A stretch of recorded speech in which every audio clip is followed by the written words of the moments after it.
Nachar tokia ilga, sako, tavo solega. Sako, trumpinam. Tiesiai geriausia vieta. Jo, ir aš pats toks serberis, aš tas solegas irgi savo katylinu kartais. Nu, vienu žodžiu, mes ten kokie metus ar pusantrų varydavom, turim gitaristų fiestą pavadinę tokį.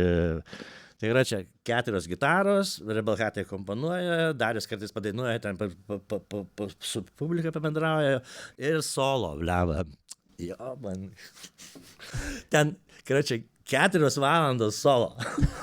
Bet tada, blema, kas buvo kaifas, ir visiems buvo labai įdomu, visi tas gitarizmas labai buvo, mano laikais tai buvo gitaros auksinis amžius, išlindo visi Satrianiai, Styvai, viskas gimė, tada buvo nuostabu, Malmstinai, blema, ten buvo tik tai žiūrėk, žinai, leisdavo albumus be jokių vokalų, tiesiog instrumentinius albumus pardavinėdavo ten baisiais kiekiais.